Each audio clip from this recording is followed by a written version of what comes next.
ప్రభువైన యేసుక్రీస్తు నామములో చేరవచ్చిన అందరికీ నా వందనాలు తెలియజేస్తున్నాను. దేవుని గుణలక్షణములు అనే సిరీస్ మనం నేర్చుకుంటున్నాం. దేవుని గురించి ఎంత ఎరుగుట ద్వారా మనము అంత స్థిరమైన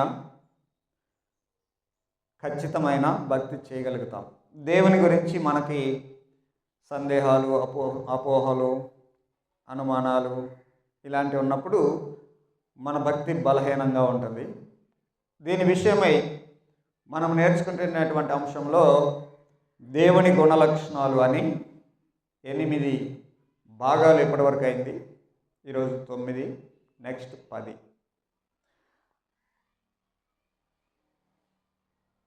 మనం ఇప్పటివరకు నేర్చుకున్నటువంటి దేవుని యొక్క క్యారెక్టర్ నీకు ఎంతవరకు రీచ్ అయిందో ఒకసారి పరిశీలన చేసుకోవాలి. ఆయన సృష్టికర్త, సర్వశక్తిమంతుడు, నిత్యుడైన వాడు, ప్రేమ కలిగిన వాడు, ఆయన తండ్రి, ఆయన పరిశుద్ధుడు, రోషం కలిగినవాడు, తర్వాత న్యాయాధిపతి. అంతేకాకుండా ఆయన కరుణ, ప్రేమ, దయ ఎలాంటిదో చూసాం. ఆయన పేరు గురించిన సమాచారం మనం విన్నాం. తర్వాత ఆయన సమాధానము, ఆయన క్రమం, ఆయన యొక్క శాంతం, అంతేకాకుండా అసలు ఆయన ఎలాగన ఏలుతున్నాడు, ఆయన రాజు, త్రిత్వముగా ఉండి ఏకత్వంగా ఎలాగున్నాడు.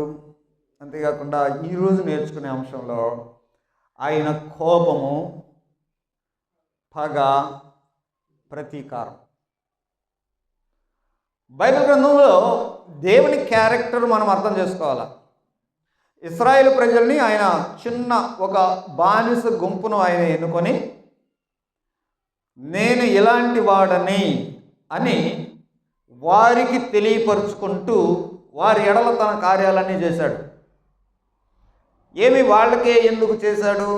మిగతా వారికి చేయడం ద్వారా మిగతా ప్రజలందరి పరిస్థితి ఏంటి అని అంటే దానికి నేను ఒక ఉదాహరణ చెప్తున్నాను. తండ్రి ఒక 4 పిల్లలు ఉంటే అతనికి స్వీట్స్ తెచ్చాడు. అందులో ఆ స్వీట్స్ 4 ఇచ్చి పంచుకోండి, తినండి అని చెప్పడం ఒక పద్ధతి. తర్వాత అందులో ఒకరికి ఇచ్చి మీరందరూ పంచుకొని తినండి అనేది ఒక పద్ధతి. దేవుడు ఎన్నుకున్నది ఈ 2వ రకం పద్ధతిని. ఆ ప్రజల్ని ఎన్నుకొని దేవుని క్యారెక్టర్ అంతా అని చూపిస్తూ వారి ద్వారా దేవుడు ఇలాంటి వాడు అని మిగతా వారందరూ తెలుసుకొని దేవుని బ్లెస్సింగ్లోకి రావాలి, దేవుడిచ్చే రక్షణ ఆశీర్వాదంలోకి రావాలి, ఆశీర్వాదానికి ప్రజలందరూ రావాలి. ఇది దేవుని యొక్క కోరిక. అందుకని ఇశ్రాయేలు ప్రజల జీవితాన్ని మనం చూస్తున్నప్పుడు వారి స్టోరీ కాదు మనకు అర్థమయ్యేది, వారి ఎడల కార్యాలు జరిగిస్తున్నటువంటి దేవుని క్యారెక్టర్ మనకు అర్థం అవ్వాలి. అందుకోసం పాత నిబంధన చదివేటప్పుడు ఇశ్రాయేలు స్టోరీ చదవడం అని కాదు, ఆ ఇశ్రాయేలుని నడిపించినటువంటి వారి ఎడల కార్యాలు చేసినటువంటి దేవుని గురించి తెలుసుకోవడానికి పాత నిబంధన చదవాలి. ఓకేనా? కాబట్టి ఆయన యొక్క క్యారెక్టర్ ఏంటి ఈ కోణంలో ఈరోజు మనం నేర్చుకునేటువంటి. ఆయన కోపపడతాడా? ఎలాంటి కోపం అది? ఆయన కూడా ప్రతీకారం తీర్చుకుంటాడా? వినండి. ఇప్పటిదాకా మనం రోమీయులకు రాసిన పత్రిక 1వ అధ్యాయం 16 నుంచి 2వ అధ్యాయం 16 వచనం వరకు మీరు చదివారు కదా. అక్కడ దేవుని క్యారెక్టర్ మీకు బయటపడతా ఉంది. బైబిల్ గ్రంథం చదవాలి, దేవుని యొక్క క్యారెక్టర్ సరిగ్గా అర్థం చేసుకోవాలి. ఎందుకనంటే ఇప్పుడు ఈ కాలంలో దేవుణ్ణి సగం కోణమే చూపిస్తూ ఉన్నారు. ఆయన చేసేటువంటి ఆయన గుణ లక్షణాల్లో కొన్ని మాత్రమే మనుషులకు అర్థమవుతున్నాయి. మరి మిగతా సంగతి ఏంటి? ఒక్క మాట గమనిస్తే రోమీయులకు రాసిన పత్రికలో వారి కన్నుల ఎదుట దేవుని భయము లేదు. ఎందుకు భయం లేదు? దేవుడంటే నీకు భయం ఎందుకు లేదు? ఆయన కోపపడతాడని, ఆయన నిన్ను దెబ్బ కొడతాడని, ఆ కోపం ముందు నువ్వు తట్టుకొని నిలబడలేవు అనేటువంటి విషయం నీకు తెలిస్తే అప్పుడు ఏం పడుతుంది? మనలో భయం పడుతుంది. ఈరోజు కాలంలో ఈ దేవుని యొక్క ఈ సైడ్ని ఎవరు వివరించట్లేదు. దేవుడు ఇలాంటి వాడు అని చెప్పట్లేదు. అందుకని మనుషులకు ఏమైపోయిందంటే దేవుని యొక్క భయం తగ్గిపోయి, దేవుడు అంటే మా ఒక తాత లేకపోతే ఒక జేజనాన్న అన్నట్టుగా ఫీల్ అయ్యి కదా. తాతలు వాళ్ళు ఏం చేస్తారు? పిల్లల్ని ఏ తప్పు చేసినా సమర్థించుకుంటా, హెల్ప్ చేస్తా. కాబట్టి దేవుడు ఇలాంటి వాడే అని మా అవసరాలు తీరుస్తాడు, మా అక్కర్లు తీరుస్తాడు. ఓకే, తీరుస్తాడు, బాగానే ఉంది. అది కూడా మనం చూసాము ఆయన గుణలక్షణాల్లో. మరి నువ్వు తప్పు చేస్తే కోప్పడ్డా? అందుకని ఆయన తాత కాదు, తండ్రి. నువ్వు తప్పు చేస్తే నీ లెంపలు వాయిస్తాడు, వీపు వాయిస్తాడు అనే భయం ఉన్నప్పుడు మనం కరెక్ట్గా ఉంటాం.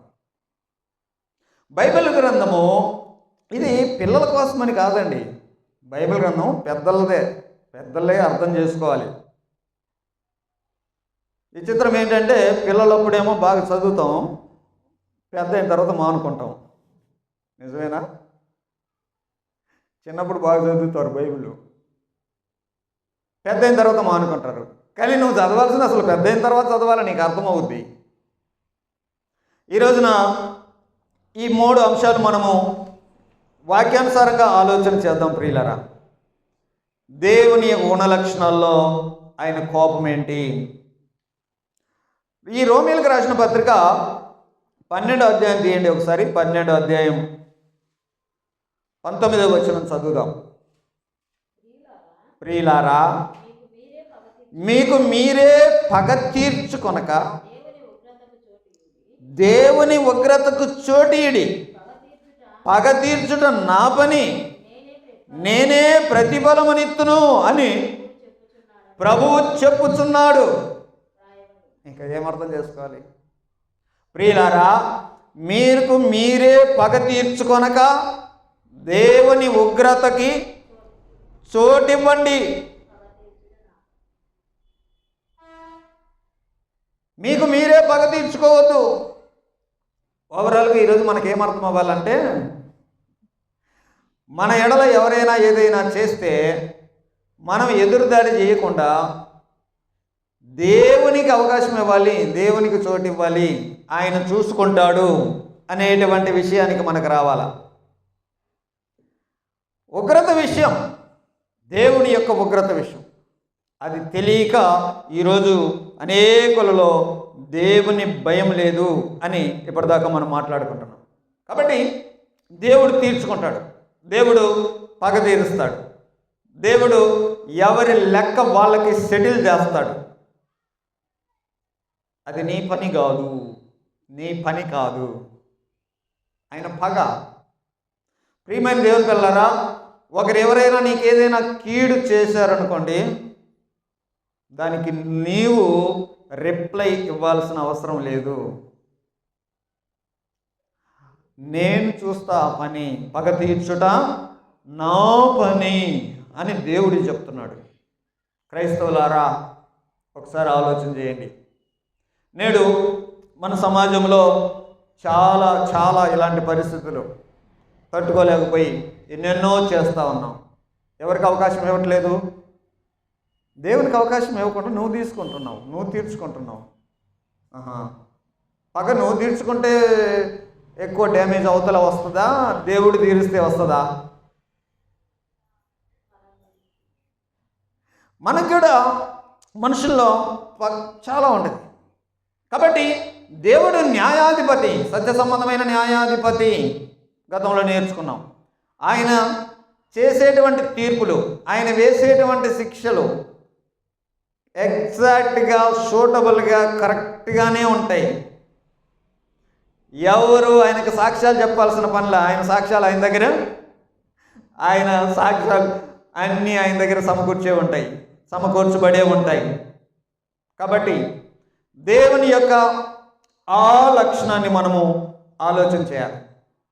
పగ తీర్చుకోవటం చాలా వరకు అవతల వారిని సరిచేయడానికి కొంతమంది సంస్కరణలు చేస్తారు. సంస్కరణ అని అంటే రిఫార్మేషన్ అని ఇంగ్లీష్లో అనొచ్చు. ఎలా సంస్కరణ చేసి అవతల వ్యక్తిని బాగు చేయడానికి, సరి చేయడానికి, పరిస్థితులను చక్కబెట్టడానికి సంస్కరణలు. సంస్కరణ అంటే ఏంటి? ఎవరైనా తప్పు చేశారు అని పిలిచి అని 4 దెబ్బలేసి, ఏయ్ ఈసారి ఇలా చేయొద్దు అని చెప్పడం ఒక రకమైన సంస్కరణ. మరో రకం సంస్కరణ ఏంటి అని అంటే దీన్ని రిటార్టేషన్ అంటారు, పునరుద్ధరణ. ఇది ఎలాగుంటుంది అని అంటే స్కూల్లో పిల్లలకి పాఠాలు చెప్పే టీచర్లు ఎక్కువ చేస్తారు. ఇది పిల్లలందరూ అల్లరి చేస్తున్నారు, అందరినీ కొట్టకుండా ఒకరిని పిలిచి 2 దెబ్బలేసి చేస్తే మిగతా వాళ్ళందరికీ సైలెంట్ అవుతారు. ఇలాంటి మార్గం మరొకటి. దేవుడు ఏర్పరచుకుంది, నేను వారి ఎడల ప్రతీకారం తీర్చుకుంటా. ఇది దేవుని యొక్క కార్యం. పగ తీర్చటం నా వంతు. పగ అనేది మంచిదా చెడ్డదా? చెడ్డదే. పగ తీర్చుకోవడం అనేది చెడ్డదే. దేవుని యొక్క ఉగ్రత ఇప్పుడు అవిధేయులమైన మీద, సత్యమును వ్యతిరేకించే వారి మీద ఉంటుందని ఇప్పటిదాకా మనము మన అంశంలో బైబిల్ భాగంలో చూసాం. సాధారణంగా పగ తీర్చుకోవడం, ఉగ్రత, ఇవి మీరు అనగానే మీరు ఏమన్నారు అని అంటే ఇవి మంచిది కాదు. ఒకవేళ ఎవరైనా ఉగ్రుడిగా ఉన్నారనుకోండి, ఉగ్రతగా ఉన్నాడు అనుకోండి, ఉగ్ర రూపం ధరించుకొని ఒక మనిషి రోడ్డు మీద వస్తున్నాడు అనుకోండి, అతను చూస్తే నీకేమనిపిస్తుంది? అబ్బో వీడి సమాజంలో ఉండాల్సినాడు కాదు, వీడి సమాజానికి అన్ఫిట్ పర్సన్ అని అనిపిస్తుంది కదా. చూడండి, సమాజంలో ఉన్నటువంటి పరిస్థితులను బట్టి మనుషులు కోపడతారు, మనుషులు పగ చూపిస్తారు, మనుషులు ఉగ్రత ప్రదర్శిస్తుంటారు. అవి మనకేమనిపిస్తున్నాయి? ఇవి చెడ్డయి అని. ఇప్పుడు దేవుని దగ్గరికి వద్దాం. దేవునిలో కూడా ఇవి ఉన్నాయి. మీకు అర్థమవుతుందా? దేవునిలో ఉన్నాయి. అయితే దేవునిలో ఉండేటువంటి ఆ లక్షణాలకి, మనిషిలో ఉండేటువంటి లక్షణాలకి తేడా ఉంటుంది. మీరు అర్థం చేసుకోండి ఈ మాట. ఉదాహరణకి బయట నువ్వు పని దగ్గరికి వెళ్ళినప్పుడు ఏదో సమస్య వచ్చింది, అక్కడ నీకు విపరీతమైన కోపం వచ్చేసింది. నీ ఆఫీసర్ మీద, నీ మేస్త్రి మీద నీకేదో విపరీతమైన కోపం వచ్చింది. ఏం చేసినవాడా? ఆడేం చేయవు. ఇంటికి వచ్చి నీ భార్య మీద గయ్యని కేకలేస్తున్నావు. జరుగుతాయి ఇలాంటివి. ఎగ్జాంపుల్ అది ఒకటి చెప్పాను. అలాంటి పరిస్థితులు జరుగుతాయా? కానీ మనకు వచ్చిన కోపాన్ని రైట్గా, కరెక్ట్గా ప్రదర్శించి ఏమైతే దేని కొరకు కోపడ్డావో, దేని కొరకు ప్రతీకారం తీర్చావో, దేని కొరకు ఉగ్రత ప్రదర్శించావో సూటబుల్గా మనిషి చేయగలుగుతాడా? చెయ్యలేడు. మనిషికి ఆ కెపాసిటీ లేదు. యాకోబు పత్రిక తీద్దాం. యాకోబు పత్రిక 1వ అధ్యాయం 20వ వచనంలో, ఎందుకనగా నరుని కోపము దేవుని నీతిని నెరవేర్చదు. కాబట్టి ఆయనకునే క్యారెక్టర్, మనకునే క్యారెక్టర్ డిఫరెంట్ అనేది అర్థం చేసుకోవాలి. ఎందుకంటే మనం బ్యాలెన్స్ చేయలేం. అత్త మీద కోపము దొత్త మీద చూపించిందంట ఆ కోడలు, అట్ట ఉంటుంది మన పని. కానీ దేవుని కోపం ఎలాగుంటుంది? అది దేవుడు ఏదైతే చేస్తాడో అది సరైనటువంటి క్రమంలో ఉంటుంది. ఎఫెసీయులకు రాసిన పత్రిక 4వ అధ్యాయం 26వ వచనంలో ఇలాగుంది, కోపపడుడి కానీ పాపం చేయకండి. ఇప్పుడు మనుషులకు చెప్తున్న మాట, మీరు కోపపెడతారు, ఓకే, కోపం వస్తుంది, మనుషులో సహజంగా ఉన్న లక్షణమే, కోపపడండి. కానీ ఆ కోపం ద్వారా మనిషి ఏం చేస్తాడు? పాపం చేస్తాడు. కానీ దేవుని కోపం వస్తుంది, ఆయన పాపం చేస్తాడా? అది తేడా అర్థం చేసుకోవాలి మనం. ఎందుకనంటే ఇవి మనకు తెలిసినవే, ఈ ఎమోషన్ మనకు తెలిసిందే. కోపము, ప్రతీకారం అనేవి మనకి అనుభవంలో ఉన్నవి. కానీ ఇప్పుడు దేవుని క్యారెక్టర్ని నేర్చుకుంటున్నాం. మనుషులకు కోపము, ప్రతీకారము ఇవి ఉండినా కూడా మనిషి బ్యాలెన్స్ చేయలేడు. కానీ హీ కెన్, దేవుడు చేయగలుగుతాడు. దేవుడు ఏదైతే కోపడతాడో అది న్యాయంగా ఉంటుంది. దేవుడు ఏదైతే ఉగ్రత ప్రదర్శిస్తాడో అది న్యాయబద్ధంగా ఉంటుంది. ఇప్పుడు ఏమంటున్నాడు? కోపపడండి కానీ పాపం చేయకండి. కోపడండి అంటే పిల్లలు తప్పు చేశారు, నీ కొడుకే, కోపడవా? కోపడు కానీ పాపము చేయకు. ఇంకేం చెప్తున్నాడు? సూర్యుడు అస్తమించే వరకు మీ కోపము నిలిచి ఉండకూడదు. అది కోపం ఎంతవరకు మీరు అంతవరకు ఉంచుకోండి చాలు. సూర్యుడు అస్తమించే వరకు. సూర్యుడు అస్తమించిన తర్వాత రాత్రి అవుతుంది, రాత్రి పడుకొని నిద్రపోతావు. ఆ రాత్రి కూడా నీలో కోపం ఉందనుకోండి, అది నీకే డ్యామేజ్ చేస్తుంది. తన కోపమే తనకు శత్రువు అని ఒక నానుడి.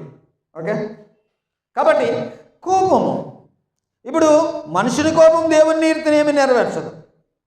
మనుషులు ఎప్పటికప్పుడు ఎక్స్క్యూజ్ చేయాలి, ఎక్స్క్యూజ్ చేసుకోవాలి. ఒకవేళ నీ కోపం వచ్చిందా, అది రాత్రి దాకా ఉండకూడదు, ఫుల్ఫిల్ చేసుకో. నీ కోపాన్ని ఆ రోజుకే సెటిల్ తీసేసుకోవాలి. మత్తయి సువార్తలో చెప్పాడు. మత్తయి సువార్త 18 అధ్యాయం 21 వచనంలో, మత్తయి సువార్త 18 అధ్యాయం 21 వచనంలో ఇలాగుంది. ఆ సమయంలో పేతురు ఆయన ఎద్దుకు వచ్చి, ప్రభువా, నా సహోదరుడు నా ఎడల తప్పిదము చేసిన ఎడల నేను ఎన్ని మార్లు అతన్ని క్షమించాలి? 7 మార్ల మట్టుకా అన్నాడు. అందుకు యేసు అతనితో ఇట్లా అన్నాడు, 7 మారుల మట్టుకే కాదు 77 మారుల మట్టుకు అని నీతో చెప్పుచున్నాను అన్నాడు. కాబట్టి ఈ లక్షణం మనకు రావాలి. కోపాన్ని అలాగే పెట్టుకోవడం అది మన పని కాదు, అది మన పని కాదు. అందుకని ఆయన అన్నాడు, ఏమన్నాడు? రోమీయులకు రాసిన పత్రికలు చదివినట్టుగా, పగ తీర్చుకోవడమే పని, నువ్వు పెట్టుకోవద్దు. You cannot handle that. నీవు ఎవరినో అనాలనుకుంటావు, ఏమేమో అంటావు, దాని ద్వారా ఎంతో డ్యామేజ్ అవుతుంది, అది ఎంతోమందిని గాయపరుస్తుంది, బాధపరుస్తుంది. నువ్వేదో పగ తీర్చుకుంటానంటావు, ఆ పగ దేనికో దారి తీస్తుంది. ఏమంటే నిజమేనా నేను చెప్పేది? నిజమేనా? అందుకని దేవుడు అంటున్నాడు, I will handle that in right way. అది దేవుడు చెప్పిన మాట. కాబట్టి దేవుడు ఆయన పర్ఫెక్ట్ సెల్ఫ్ కంట్రోల్లో ఉంటాడు. ఆయన హ్యాండిల్ చేయగలుగుతాడు, మనం చేయలేము అనే విషయాన్ని గుర్తుపెట్టుకుందాం. కాబట్టి ఇక్కడ దేవుడి గురించి మనం నేర్చుకుంటుంటే, ఆయన గాడ్ ఆఫ్ యాంగర్, కోపించు దేవుడు. ఆయన ఉగ్రత కలిగినటువంటి దేవుడు. ఈ ఎఫెసీలకు రాసిన పత్రికలో 2వ అధ్యాయం, ఎఫెసీలకు రాసిన పత్రిక 2వ అధ్యాయం 3వ వచనం, వారితో కలిసి మనమందరమును శరీరం యొక్కయు మనసు యొక్కయు కోరికలు నెరవేర్చుకొనుచు మన శరీరాశలను అనుసరించి మునుపు ప్రవర్తించుచు, ఇక్కడ గమనించు, కడమ వారి వలెనే స్వభావ సిద్ధముగా దైవోగ్రతకి పాత్రులమై ఉంటిమి. దేవుని యొక్క ఉగ్రత, దేవుని ఉగ్రత ఉంటుంది, అది రైట్ వేలో ఉంటుంది. ఆయన కోపం ఉంటుంది, అది రైట్ వేలో ఉంటుంది, రైట్ వేలో ఉంటుంది అనే విషయాన్ని జ్ఞాపకం చేస్తాం. మనకి దేవుని యొక్క కోపం అర్థం చేసుకోవడానికి యేసు ప్రభువు అన్నాడు, నన్ను చూసిన వారు తండ్రిని చూసినట్టే. కాబట్టి దేవుని యొక్క సర్వ పరిపూర్ణత ఆయన యందు ఉంది. ఆయన భూమి మీద ఉన్నాడు, ఆయన ఎలా కోపడ్డాడు మనకు అర్థమవుతుంది కదా. దేవుడు ఎలాంటి విషయాల్లో కోపడతాడు, దేవుడు ఎలాగైనా తన కోపాన్ని ప్రదర్శిస్తాడు, ఈ విషయాలు కరెక్ట్గా మనం ఆలోచన చేస్తే దేవుని క్యారెక్టర్ అర్థమవుతుంది కదా. కాబట్టి దేవుని గురించి ఏదైనా నేర్చుకోవాలంటే నేరుగా యేసు ప్రభు జీవితాన్ని మనం గమనించినప్పుడు అర్థమైపోద్ది కదా. ఇప్పుడు ఒక మాట, మత్తయి సువార్తలో ఆయన చెప్పిన కొన్ని ఉపమానాలు ఉన్నాయి. ఆ ఉపమానాల్లో మత్తయి సువార్త 25వ అధ్యాయం 30వ వచనం, మత్తయి సువార్త 25వ అధ్యాయం 30వ వచనంలో ఇక్కడ క్షమించలేనటువంటి ఒక సేవకుని గురించిన విషయాలు కదా. ఇప్పుడు మరియు పనికి మాలిన ఆ దాసుని వెలుపటి చీకటిలోనికి త్రోసివేయుడి, అక్కడ ఏడుపును పండ్లు కొరుకుటయు ఉండును. అక్కడ ఇంకా మనము 18వ అధ్యాయంలో, మత్తయి సువార్త 18వ అధ్యాయంలో ఇక్కడ ఒక అతను క్షమించబడ్డాడు, కానీ అవతల వ్యక్తిని అతను క్షమించలేదు. ఇలాంటి ఒక దాసుని గురించి 32వ వచనం. అప్పుడు వాని యజమానుడు వారిని పిలిచి, చెడ్డ దాసుడా, నీవు నన్ను వేడుకొంటివి గనుక నీ అప్పంతయు క్షమించి తిని, నేను నిన్ను కరుణించిన ప్రకారము నీవును నీ తోడి దాసుని కనికరింపవలసి ఉండెను కదా అని వానితో చెప్పాను. అందుచేత వాని యజమానుడు కోపపడి తనకు అచ్చి ఉన్నదంతయు చెల్లించు వరకు బాధపరచు వానికి వానిని ఈ యజమానుడు, ఉపమానమే కదా ఇది, ఒక ఉపమానం చెప్పాడు. ఆ ఉపమానములో ఆ యజమానుని యొక్క కోపం ఒక రోజున దేవుడు ఎలాగన కోపడతాడనే విషయాన్ని తెలియజేస్తున్నటువంటి మాట. ఆ యజమానుడు అతని మీద కోపపడి తనకు అత్యున్నదంతయు చెల్లించే వరకు బాధపరచు వానికి వాడిని అప్పగించు అని అన్నాడు. యజమానుని కోపం, ఇక్కడ దేవుని కోపాన్ని మనం అర్థం చేసుకోవాలి. అది రైట్ శిక్ష. కోపడ్డాడు అంటే న్యాయంగా ఉంది కదా. కోపం, దేవుని కోపం ఉంటుంది, అది న్యాయబద్ధంగా ప్రదర్శిస్తూ ఉంటుంది. అంతేకాకుండా మత్తయి సువార్తలోని 22వ అధ్యాయం చదువుదాం. 22వ అధ్యాయం ఇక్కడ మరొక ఉపమానం. ఒక తండ్రి తనకు ఓ రాజు తన కుమారునికి పెళ్లి విందు సిద్ధం చేశాడు, అందరిని రమ్మన్నారు. అలాంటి ఆ ఉపమానంలో 12వ వచనం నుండి చదువుతాం. అంతటా రాజు, స్నేహితుడా, పెళ్లి వస్త్రము లేక ఇక్కడికి ఎలాగొచ్చావు అని అడగగా వాడు మౌనంగా ఉన్నాడు. అంతటా రాజు వీని కాళ్ళు చేతులు కట్టి వెలపటి చీకటిలోనికి త్రోసివేయండి, అక్కడ ఏడుపును పండ్లు కొరుకుటయు ఉండును అని పరిచారకులతో చెప్పాను. కాబట్టి దేవుని కోపం ఎలాగుంటుంది అని ఆయన తన ఉపమానాల్లో చెప్తూ వచ్చాడు. ఆయన చెప్పడమే కాదు, ఆయన కోపడి చేశాడు కూడా, ఆ కోపాన్ని ప్రదర్శించాడు కూడా. మీకు అర్థం అలా ఎక్కడ? పెళ్ళిలోనా? అది దేవాలయంలో. ఆ మాటలు కూడా ఒకసారి చదువుదాం. యోహాను సువార్త 2వ అధ్యాయం, యోహాను సువార్త 2వ అధ్యాయం 13 నుంచి చదువుదాం. యోహాను సువార్త 2వ అధ్యాయం 13 నుంచి.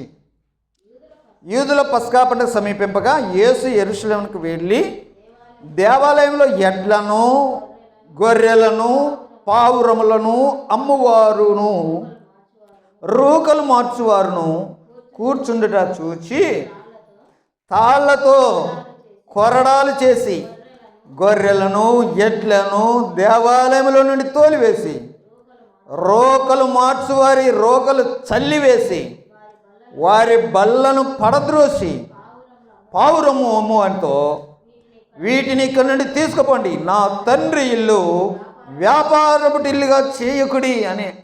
ఇదంతా ఆయన కోపంతో చేశాడా, కాముగా చేశాడా? కోపడతాడు. ఆయన దేవుని కోపాన్ని చెప్పడమే కాదు, దేవుని కోపం ఇలా ఉంటుంది అని కూడా చూపించాడు అనేటువంటి విషయాలు చూస్తాం. యేసు ప్రభువారు 5 సందర్భాల్లో ఈ కోపము అనే ఎమోషన్ని ఆయన చూపాడు. యేసు ప్రభువారు 5 సందర్భాల్లో ఆయన కోపడ్డాడు. అందులో మరొకటి మనము చూస్తే మార్కు సువార్త 10వ అధ్యాయం 13 నుంచి, తమ చిన్న బిడ్డలను ముట్టాలి అని కొందరు ఆయన ఎదుగు తీసుకొని వస్తే వారిని గద్దించిరి. యేసు అది చూచి కోప్పడి, ఆయన ఆ సందర్భంలో కోప్పడ్డాడు అని చూసాం.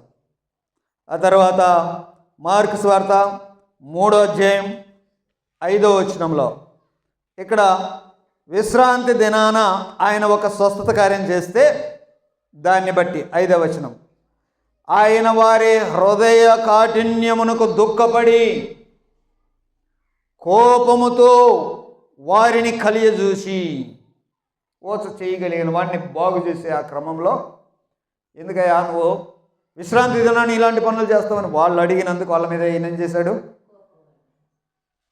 కోపం. దేవునికి కోపం ఉంది, దేవునికి కోపము ఉంది.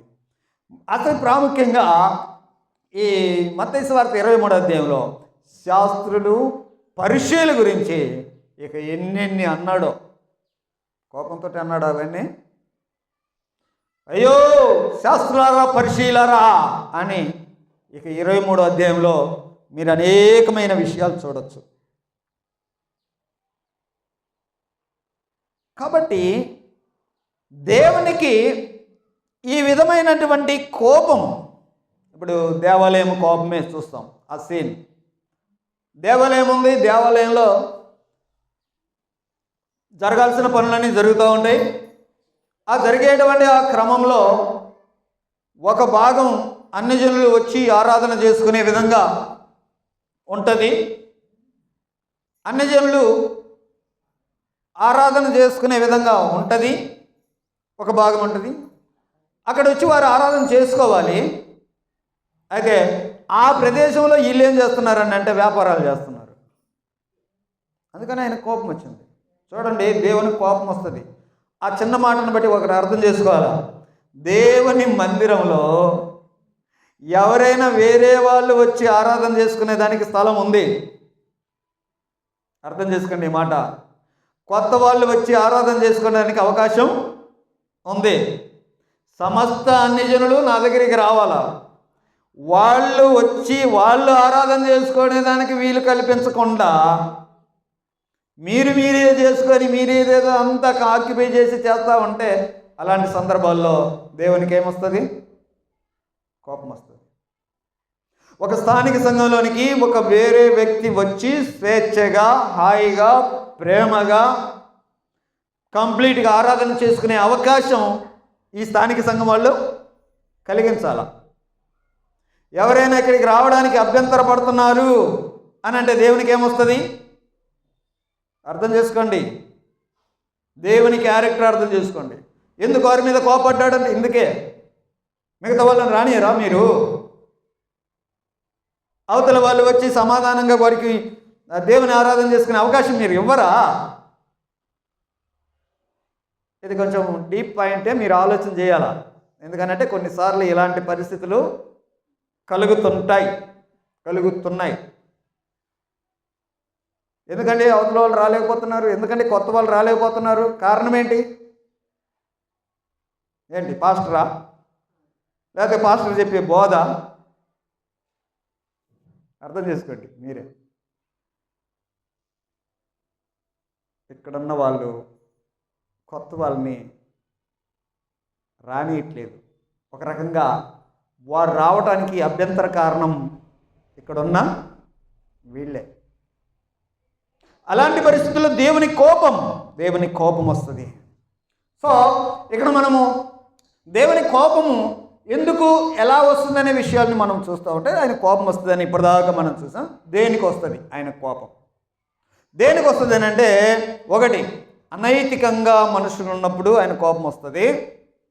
రెండు, ఆయనకు ప్రతిగా వేరే దానికి మహిమను ఆపాదిస్తూ ఉంటే కోపం వస్తుంది. ఇది మనము రోమీలకు రాసిన పత్రిక 1వ అధ్యాయంలో చూసినటువంటి విషయం. ఒకసారి అక్కడికి వెళ్దాం. రోమీలకు రాసిన పత్రిక 1వ అధ్యాయం 18 నుంచి. దుర్నీతి చేత సత్యమును అడ్డగించు మనుషుల యొక్క సమస్త భక్తిహీనత మీద మరియు దుర్నీతి మీద, సమస్త భక్తిహీనత మీద, భక్తిహీనత అంటే దేవునికి ఇవ్వాల్సింది ఇవ్వకుండా ఏమేమో చేస్తూ ఉన్నావు, దేవునికి రావాల్సిన మహిమ ఇవ్వకుండా వేటికో మహిమ పరుస్తూ ఉన్నావు. రెండోది దుర్నీతి మీద, అనైతికత మీద. ఒకటే మాటలో అర్థం చేసుకుంటే, అనైతికంగా ప్రవర్తించడం, అనవర్తికంగా జీవించడం అంటే అర్థం ఏంటంటే, నీ లైఫ్ ఇతరుల ఎడల ఎలాగుంది, ఇతరుల ఎడల నువ్వు ఎలా ప్రవర్తిస్తున్నావు? నీతిగా నువ్వు ప్రవర్తిస్తున్నావా? ఇది అనైతికంగా ప్రవర్తించినప్పుడు దేవుని కోపం. రెండో మాట, ఈ సమస్త భక్తిహీనత. మరొక రకంగా మాట్లాడితే, దేవునికి ఇవ్వాల్సినటువంటి మహిమ ఇవ్వకుండా వేరే వాటికి ఇస్తే, జస్ట్ అర్థం చేసుకోవాల్సింది, మనం ఇతరుల ఎడల ఎలా ప్రవర్తిస్తున్నాం, దేవుని ఎడల ఎలా ప్రవర్తిస్తున్నాం.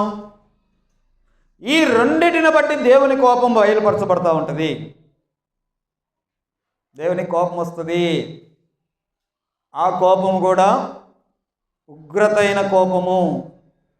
ఆయన ఖచ్చితంగా ప్రతీకారం తీర్చుకునేవాడే. ఈ క్యారెక్టర్ అంతా ఇప్పటిదాకా నీకు అర్థమైంది. ఎలాంటి పరిస్థితుల మీద ఆయన కోపపడతాడు అనేటువంటి మాటలకి రెండు చూస్తున్నాం. నువ్వు ఇతరుల ఎడల ఎలా ప్రవర్తిస్తున్నావు, దేవుని ఎడల ఎలా ప్రవర్తిస్తున్నావు. ఇంతే, సింపుల్గా. ఇప్పుడు దేవుని యొక్క కోపము మనుషుని కోపం లాంటిది కాదు అనే విషయం కూడా నీకు అర్థమైంది కదా. అందుకని ఇక్కడ రోమీలకు రాసిన పత్రికలో ఏం చెప్తున్నాడు అని అంటే, ఇలాగ నన్ను ఇతరుల ఎడల ప్రవర్తించే దాన్ని బట్టి నాకు కోపం తెప్పిస్తున్నావు. రైట్గా ఉండు, కానీ నువ్వు అలాగ ఉండకుండా నీతిగా ఉండు. నీతిగా ఉండకుండా అనైతికంగా ఉంటే నాకు కోపం వస్తుంది. దేవునికి ఇవ్వాల్సిన మహిమ, దేవునికి చెల్లించాల్సిన కృతజ్ఞతాస్తుతులు చెల్లించు రైట్ వేలో. అలా కాకుండా దేవునికి ఇవ్వాల్సినవి ఏవేవో ఇస్తే కోపం వస్తుంది. అదే కదా చెప్తుంది రోమీలకు రాసిన పత్రిక. ఇక్కడ అదే మాటలు అంటున్నాడు. దేవుడు ఇలాంటి వాడు అని ఆయన అదృశ్య లక్షణాల ద్వారా తెలియజేస్తుంది. 21వ వచనం, దేవుని ఎరిగియు దేవునిగా మహింపరచలేదు. ఆలోచన చేయాలి. ఆయన ఎరిగియు ఆయన క్యారెక్టర్ నేర్చుకుంటున్నాం. గత 2 నెలల నుంచి నేర్చుకుంటూ ఉన్నాం. ఆయన గురించి తెలుసుకుంటున్నాం. ఆయన ఎరిగియు ఆయన మహిమపరచకపోతే ఆయనకి ఏమొస్తుంది అన్నట్టు? కోపం వస్తుంది కదా. ప్రేమ దేవుని పిల్లారా, ఎన్ని ఎగ్జాంపుల్స్ నేటి ఆధునిక క్రైస్తవులలో మనం ఇవి చూడొచ్చు. అందుకని ఇక్కడ అంటున్నాడు, 21 నుంచి చదువుతున్నాం కదా, ఆయన మహిమగా పరచలేదు, తర్వాత కృతజ్ఞతాస్తుతులు చెల్లించలేదు, కానీ వాదములు మాత్రం బాగా చేసి అది వేస్ట్ చేస్తున్నారు. వారి అవివేక హృదయం అంధకారమైంది, తాము జ్ఞానులమని చెప్పుకొనుచు బుద్ధిహీనులు అవుతున్నారు. వారు అక్షయుడు దేవుని మహిమ యొక్క ఆ దేవుని మహిమను క్షయము అగు మనుషుల యొక్క, పక్షుల యొక్క, లేకపోతే జంతువుల యొక్క, పురుగుల యొక్క బొమ్మలు చేసుకొని వాటిని మహిమపరుస్తున్నారు.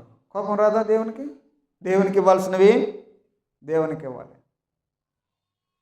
అందుకోసం ఇలా ప్రవర్తిస్తున్నారు కాబట్టి అనైతికంగా మనుషులు బ్రతుకుతున్నారు. ఆయన కోపం ఉంది.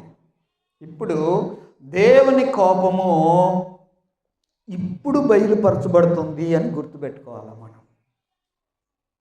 ఇప్పుడు బయలుపరచబడుతుంది. ఎలా బయలుపరచబడుతుంది అది అంటున్నాడు. పై మాటలు మనం చదివాం కదా,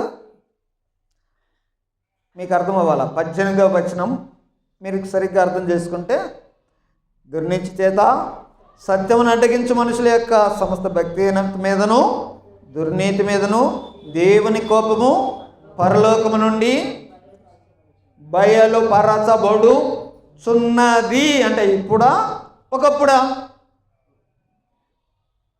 ఇప్పుడు. కాబట్టి దేవుని కోపము ఎప్పుడూ ప్రదర్శించేది కూడా కాదు, ఇప్పుడు కూడా దేవుని కోపం ప్రదర్శించబడతానే ఉంటుంది. ఇమ్మొరాలిటీ మీద, ఐడోలాటరీ మీద అది ఆయన కోపం. నువ్వు ఇతరుల ఎడల అనైతికంగా కనుక ప్రవర్తిస్తుంటే దేవుని కోపము ఎప్పుడూ కాదు, ఇప్పుడు కూడా బయలుపరచబడుద్ది. 2, దేవునికి ఇవ్వాల్సిన మహిమను ఇవ్వకుండా గనక నువ్వు బ్రతుకుతా ఉంటే, నీ ప్రవర్తన దేవుని ఎడల సరిగా లేకపోతే ఇప్పుడు దేవుని యొక్క కోపము ప్రదర్శించబడుతుంది. ఎలా ప్రదర్శించబడుతుంది అని అంటే, దానికి ఈ హేతువు చేత 24వ వచనంలో చెప్తున్నాడు. మీరు కోపం పుట్టిస్తున్నారు కాబట్టి ఈ కారణం చేత వారి అవివేక హృదయము అంధకారమైంది. వారి అవివేక హృదయము ఈ హేతువు చేత తమ హృదయముల దురాశలను అనుసరించి తమ శరీరములను పరస్పరము అవమానపరుచుకొనున్నట్లు దేవుడు వారిని అపవిత్రతకి అప్పగించను. దేవుడు కోప్పడితే ఎట్లాగుంటుందంటే ఇట్లా ఉంటుంది. నీ భార్య కోప్పడింది అనుకయ్యా రాజ్కుమార్, నీ భార్య కోప్పడింది అనుకో, ఎట్లా అర్థమైంది నీకు? కోపం ఉందని నీకు ఎట్లా అర్థమవుద్ది అంటున్నా. ఎలా తెలుసుకుంటావు? కోపం ఉంది ఆమె, నీకు ఎట్లా తెలుస్తుంది? ముఖంలో కనపడుద్ది. ఏం చూస్తావు ముఖంలో? కోపం ఉందని నీకెట్లా తెలుస్తుంది ముఖంలో?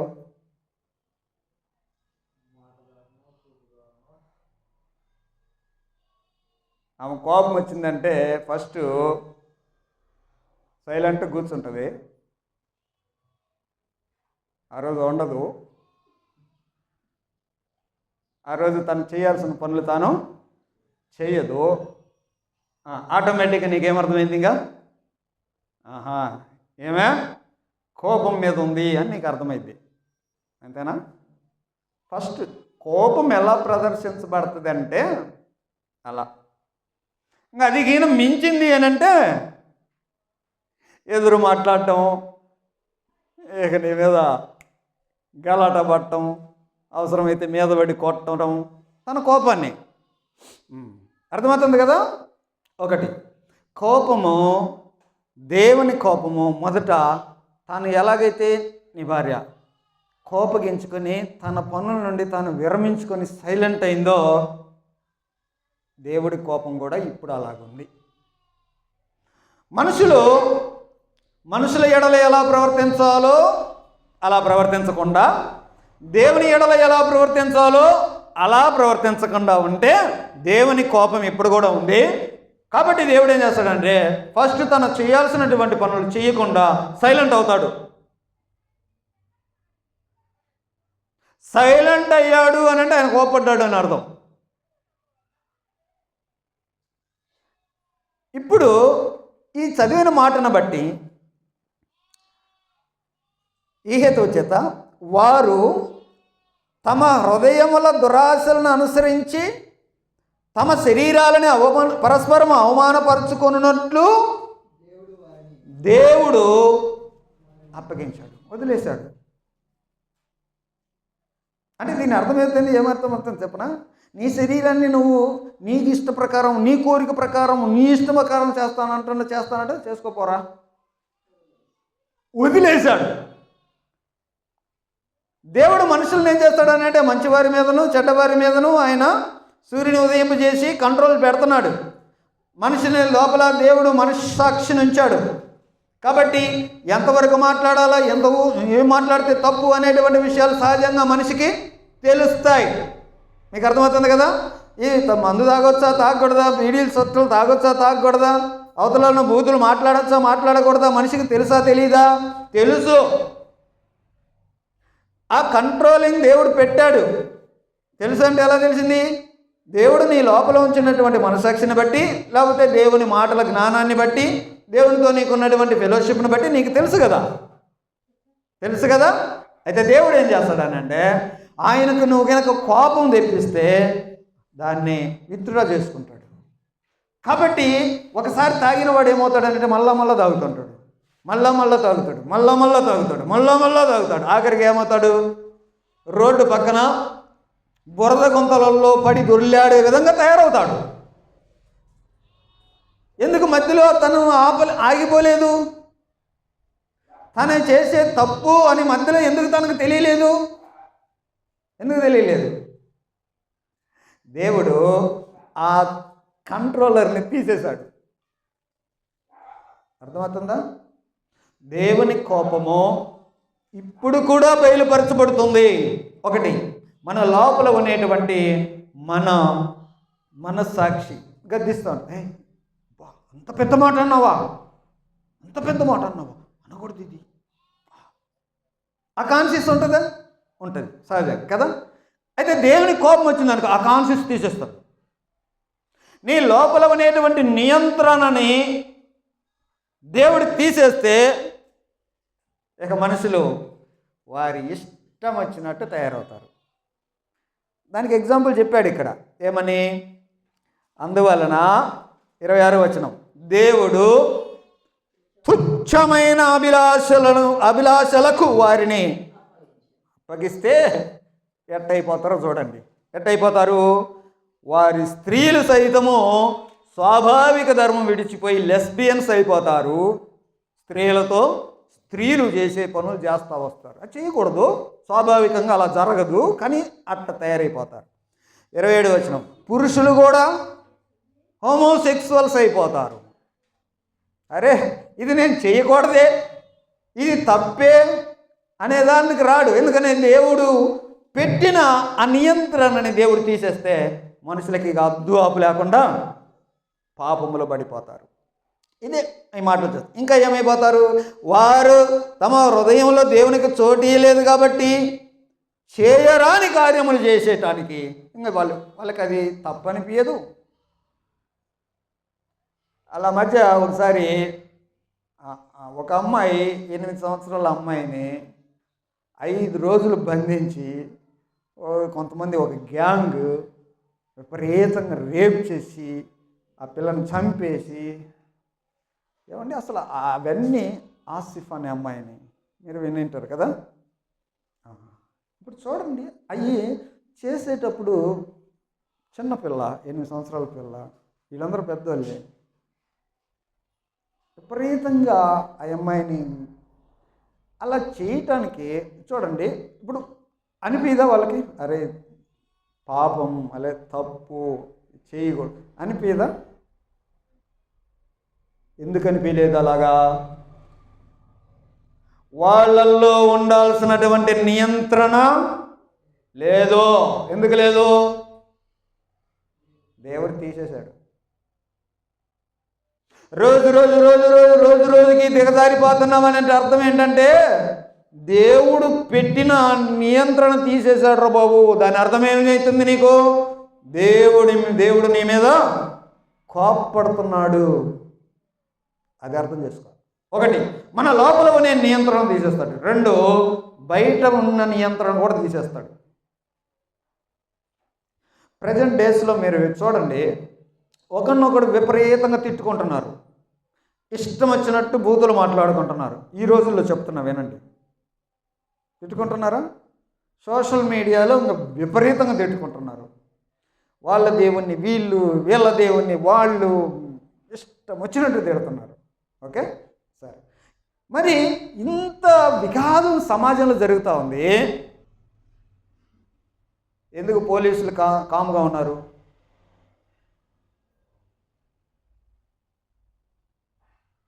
పోలీసులు ఎందుకు కామ్గా ఉన్నారు? అవతల వ్యక్తి నన్ను తిట్టాడని పోయి కేసు పెడతావు కదా సహజంగా అయితే. కానీ ఒకరినొకరు రాష్ట్రం అంతా విపరీతంగా తిట్టుకుంటారు. ఎందుకని? పోలీసులు కంప్లైంట్లు పెట్టి సైలెంట్ పెట్టి తప్పు చేసిన వాడిని మూతికి ఆరేసి ఇట్లాంటి పనులు ఎందుకు చేయట్లేదు? అర్థం చేసుకోండి. సమాజం ఎలా తయారైపోతుందంటే దేవునికి కోపం వస్తుంది. ఒకటి, మన లోపల అనే నియంత్రణ తీసేస్తే మన బతుకులు అలాగైపోతాయి. రెండు, మనకి బయట ఉంచిన దేవుని నియంత్రణని దేవుడు గనక సైలెంట్ చేశాడు అనుకో, సమాజం విపరీతంగా దూరంలోకి వెళ్ళిపోద్ది.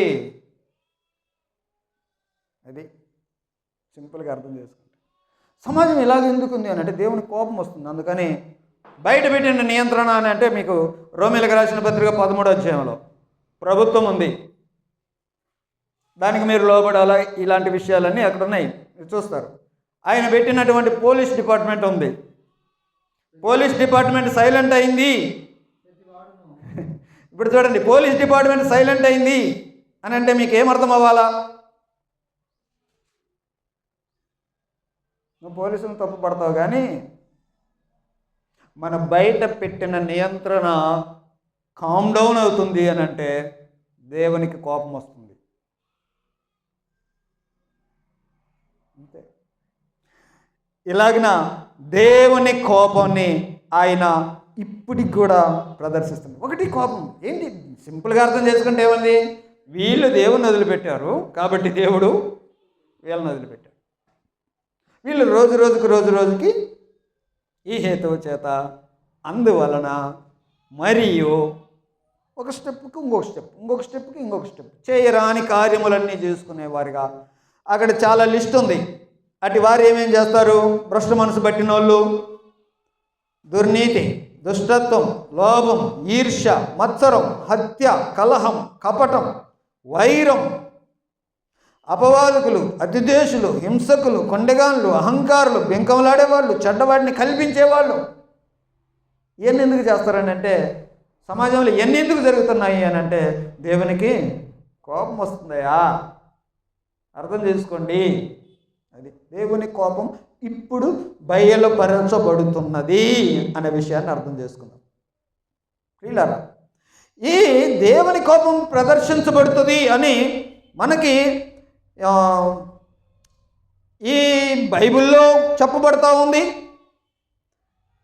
ఇంకా చాలా చాలా చరిత్ర ఆధారాలు కూడా మనకు కనపడతా ఉన్నాయి. ఒకరోజు మాత్రం ఇప్పుడు ఏదైతే ఉదాహరణకి ఈ కోపాన్ని ఎలా అర్థం చేసుకోవచ్చు అంటే, ఇందాక ఏమో ఎగ్జాంపుల్ నీ భార్య గురించి చెప్పా కదా, పాలు స్టవ్ మీద పెట్టావు, అవి మరుగుతూ ఉన్నాయి. నువ్వు సిమ్లో పెట్టావు అనుకో, మరుగుతాయా లేవా? వేడే, అది కూడా సిమ్లో పెట్టిన వేడి. కానీ పొరిలిపోతాయా? పొరిలిపో. కానీ స్టవ్ని ఫుల్గా మంట పెట్టామనుకో, పాలు ఏమైపోతాయి? దేవుని కోపం కూడా అలాంటిది. ప్రస్తుతము ఆయన కోపం ఎలా బయలుపరచబడుతుందంటే సిమ్లో పెట్టినట్టుగా ఉంది. ఆయన సైలెంట్ అవుతున్నాడు. లోపల ఉంచిన నియంత్రణని తీసేస్తున్నాడు. కాబట్టి మనిషి అటు తయారైపోతున్నారు. రెండు, బయట ఉంచిన నియంత్రణ కూడా తీసేస్తున్నాడు. కాబట్టి సమాజం అలాగైపోతూ ఉంటుంది. ఇప్పుడు సిమ్లో ఉంది కోపం. ఒక రోజు వస్తుంది, ఖచ్చితంగా స్పష్టంగా ఒక కోపం ఆయన ప్రదర్శించే రోజు వస్తుంది. ఆ రోజు ఆయన ఉగ్రత ఉంటుంది. ఈ రోజున మనుషులు ఏమేమైతే జీవిస్తూ ఎలాగైతే ప్రవర్తించారు, దీని అంతటికీ ఆయన అన్నాడు కదా, పగ తీర్చుట నా పని, నా ఉగ్రతకి చోటివ్వండి. ఆ రోజున ఈ బాయిలింగ్ ఫైర్ ఉంటుంది, అది ఆ రోజున ప్రదర్శించబడుద్ది అనే విషయాలు చూస్తాము. కాబట్టి ఆ రోజున ఎలాగుంటుందో చూద్దాం. ఇప్పుడు ఎలాగుంటుందో ఇప్పటిదాకా చూసాం కదా, ఇప్పుడు ఎలాగుంది అనే విషయాలు చూసాం. ఆయన సైలెంట్ అవుతున్నాడు అని అంటే లోపల ఉన్న నియంత్రణ తీసేస్తున్నాడు. బయట ఉన్న నియంత్రణ తీసేస్తున్నాడు. ఇక నీవు అద్దు అప్పు లేకుండా చేయరాని కార్యాలన్నీ చేసుకుంటూ వెళ్తాం. ఇక ఒక రోజున ఆయన ఉగ్రత ఎలాగుంటుంది అని అంటే, యేసు ప్రభు దేవాలయంలో తాళ్ళతో కొరడాలు చేసి అక్కడ ఉన్న వాళ్ళందరినీ తరిమేసి, కొరడాలు చేసేటంటే కొట్టాడా లేదా?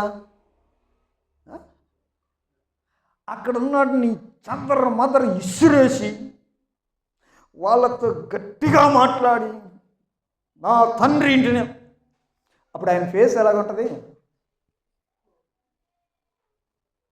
అది ఇప్పుడు నీకు కనపడలేదు, కానీ ఒక రోజున మాత్రం ఆయన ఉగ్రత ప్రదర్శించే రోజు, ఆ రోజు ఖచ్చితంగా ఆ ముఖం చూస్తాం మనం. ఆ రోజున చూస్తాం. ప్రకటన గ్రంథం 7 పాత్రలు ఉన్నాయి, 7 ఉగ్రత పాత్రలు. 16వ అధ్యాయం చదవండి, ప్రకటన 16వ అధ్యాయం. ఆయన ఉగ్రత ఎలాగుంటుందో ఎవరికి కూడా సెటిల్ చేయకుండా వదలడు. ఈరోజు తప్పించుకోవచ్చు, ఈరోజు ఏదో మాయ చేసినాం అనుకోవచ్చు. కాబట్టి దేవుని భయం ప్రజల్లో లేదు. ఎందుకు లేదంటే ఆయన క్యారెక్టర్ తెలియలేదు. ఒక రోజున ఇవన్నీ జరుగుతాయని ప్రూఫ్ ఉంది, లేఖనాల్లో ఉంది, ఇప్పుడు మనం చూస్తున్నాం, బైబిల్లో చూస్తూ ఉన్నాం. అంతేకాకుండా ఇవన్నీ జరుగుతాయి అని చరిత్ర కూడా చెప్తుంది. దేవుని కోపం ఉంటుంది, సమూలంగా నిన్ను దెబ్బ కొడతాడు అనేటువంటి విషయం చరిత్ర కూడా చెప్తా ఉంది. చరిత్రలో ఆయన కోపం ప్రదర్శించబడిన కొన్ని సంఘటనలు చెప్పండి మీరు, ప్రూఫ్లు ఉన్నాయా లేవా? నోవహు టైంలో ఓకే, జలప్రలయం వచ్చింది. చేయడా? కోపడ్డా? ఉగ్రత ప్రదర్శించడా? ప్రియులారా వినండి, దేవుని క్యారెక్టర్ అర్థం చేసుకోండి. మా ఇష్టం వచ్చినట్టు మేము మాట్లాడుతాం, మా ఇష్టం వచ్చినట్టు ప్రవర్తిస్తాం, మా ఇష్టం వచ్చినట్టు భక్తి చేస్తామంటే కుదరదు ఇక్కడ దేవుని దగ్గర. ఈయన మా తాతయ్యలు మేమేం చేసినా ఆయన క్షమిస్తూ ఉంటాడు. ఆయన కరుణామయుడు. ఓకే, కరుణామయుడే, నీ కరుణ చూపించే దగ్గర కరుణ చూపిస్తాడు. కానీ నీ ఇష్టం వచ్చినట్టు ప్రవర్తిస్తే మాత్రం ఖచ్చితంగా నీకు రావాల్సినవి నీకు ఇస్తాడు. దానికి లేఖనాలన్నీ ఆధారమే చెప్తా ఉన్నాయి. ఆయన ఉపమానాలు చెప్పాడు, యేసు ప్రభువు నేరుగా చూపించాడు. అలాగన జరుగుద్ది అని రోమీలకు రాసిన పత్రిక 2వ అధ్యాయం 16వ వచనం, దేవుడు నా సువార్త ప్రకారము యేసుక్రీస్తు ద్వారా మనుష్యుల రహస్యములను విమర్శించు దినమున ఎలాగ జరుగుద్ది అని చదువుకున్న విషయాలన్నీ ఎవని లెక్క వానికి చేరుస్తాడు. 11వ వచనము, దేవునికి పక్షపాతము లేదు. దేవునికి పక్షపాతము లేదు. ఎవరైనా సరే పక్షపాతం అనేది ఏమి లేదు. సెటిల్మెంట్ జరుగుద్ది. దీనికి చరిత్ర ఆధారం. నోవహు కాలంలో వాళ్ళు తప్పులు చేశారు, చేయాల్సిన స్మాష్ చేశారు. ఇంకా చరిత్ర ఆధారాలు, ఆయన కోపడ్డ చరిత్రలో ఉన్నటువంటి సందర్భాలు చెప్పండి అంటున్నా. 1 నోవహు చెప్పారు. 2 అతను ఏమైనా కాల్చాడా? ఏమైనా పట్టణాలని ఓకే సొదొమ కాల్చేశాడా? కోపమేనా? దేవునికి కోపమేనా? ఉందా లేదా? ఆధారాలు చూపిస్తున్నాడు. జరుగుతాయి. దేవుని కోపం. ఇంకా ఎలా చెప్పానా? ఇశ్రాయేలు ప్రజలు 2 లక్షల కాల్బలం బయటకు వస్తే అవతలకు చేరింది 2. మిగతా వాళ్ళందరూ ఏమయ్యారు?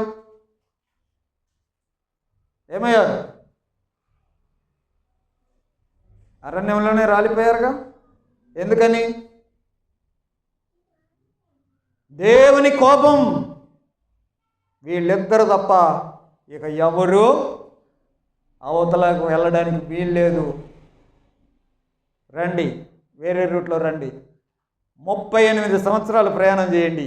ఈ 38 సంవత్సరాలలో మొత్తం కొట్టకపోతారు. దేవుని కోపం అండి. ఎరికో పట్టణం దేవుని కోపమేనా? నిన్నెవే పట్టణం దేవుని కోపమేనా? బబులోను ఏమైపోయినాయి అన్నీ? దేవుని కోపానికి బలైపోయినాయి. కాబట్టి ప్రియమైన దేవుని పిల్లరా, దేవుని కోపాన్ని మీరు ఆషామాషిగా తీసుకోకండి. జాగ్రత్తగా బ్రతుకుదాం, జాగ్రత్తగా భక్తి చేద్దాం.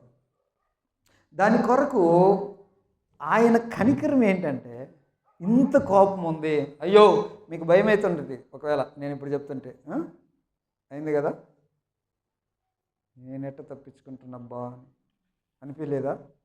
అర్థమైతే అనిపించుంటుంది. టాపిక్ అర్థమైతే మీకు భయం పుట్టింటుంది ఖచ్చితంగా.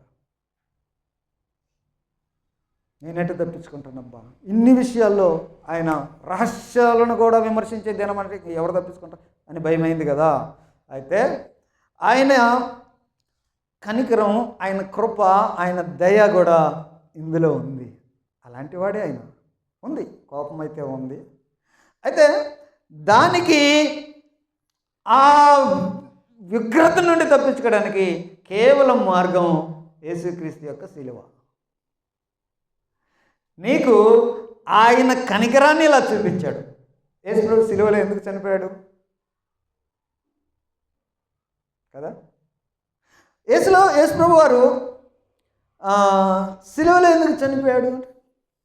ఎందుకు ఆయన ఆ పాత్రను తాగాడు? ఇందాక మనం ప్రకటన గ్రంథం ఉగ్రత పాత్రలు అన్నాం కదా. తండ్రి ఈ పాత్ర తొలగించు అని ఆ పాత్ర ఆయన ఎందుకు తాగాడు? అర్థం చేసుకోండి. అతనిని నలుగగొట్టుటకు యెహోవాకు ఇష్టమైంది. కాబట్టి యేసుప్రభు ఎందుకు నలుగగొట్టబడ్డాడు? తన శరీరం అంతా తానే శిక్ష భరించి అనే మాటలు చదువుతాం. శిక్ష ఎందుకు భరించాడు?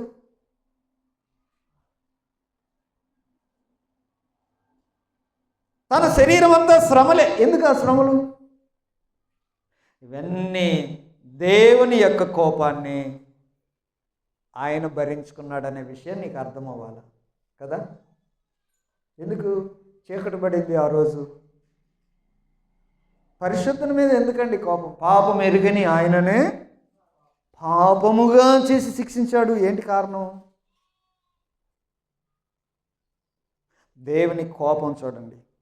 ఆ కోపంలో ఆయన ఇతన్ని వదిలిపెట్టి ఏదైతే మనుషులకి నరక శిక్ష ఉందో ఆ నరక శిక్ష అంతా శిలువలో ఆయన అనుభవిస్తూ, నా దేవా నా దేవా నన్ను ఎందుకు చేయి విడనాడింది ఎందుకు కేకలేశాడు? దేవుని కోపం కనపట్టలేదాడా? పాపం మీద ఆయనకునేటువంటి కోపం కనపట్టలేదా? అంతేకాకుండా ఇప్పుడు అవన్నీ ఆయన జరిగించడాన్ని బట్టి తన కోపమును ఏదైతే పాపం ఉందో ఆ పాపం మీద యేసు ప్రభులో తీర్చుకున్నాడు. ఇప్పుడు ఎవరైతే యేసుక్రీస్తు దగ్గరకు వచ్చి, అయ్యా నేను పాపిని, ఇక నా మీదట నా పాపాలు క్షమించు, నాకు ఇక మీదట ప్రభువు ఆయన యేసుక్రీస్తు, ఆ ప్రభువు కింద నేను ఆ పరిపాలనలో నేను ఉంటాను అని సరైన వాక్యానుసారమైన క్రిస్టియన్ లైఫ్ జీవిస్తే క్రీస్తు యేసునందున్న వారికి ఏ శిక్ష విధి? అది ఎంత కనికరం చూడండి, ఎంత కనికరం చూడండి. కాబట్టి ఈ యేసు రక్తం ద్వారా ఆ దేవుని ఉగ్రత నుండి తప్పించుకునేటువంటి అవకాశం ఈ రోజున మనుషులకి ఉంది. అది ఆయన కనికరం. మీరు కృపచేతనే కానీ ఏదో మీరు చేశారు అనేటువంటి విషయాల వల్ల మీరు రక్షించబడలేదు. ఇది ఎఫెసీ పత్రికలో. కాబట్టి ఈ గాస్పెల్ అంతా మీరు వింటున్నారు కదా. కాబట్టి ఎవరైతే క్రిస్టియన్స్ అవుతున్నారో, యేసుక్రీస్తు రక్తం దగ్గరికి వచ్చారో వారు ఈ ఉగ్రత నుండి తప్పించుకునేవారు ఉంటారు, మిగతా వారు మాత్రం. అందుకని రోమీయులకు రాసిన పత్రిక 16వ వచనంలో సువార్తను గురించి నేను సిగ్గుపడువాడను కాను, ఏలయనగా నమ్ము ప్రతివానికి, మొదట యూదునికి గ్రీసు దేశస్థునికి కూడా రక్షణ కలుగజేయడానికి అది దేవుని శక్తి. కాబట్టి సువార్త ద్వారా రక్షణలోకి వద్దాం, ఉగ్రత నుండి తప్పించుకుందాం.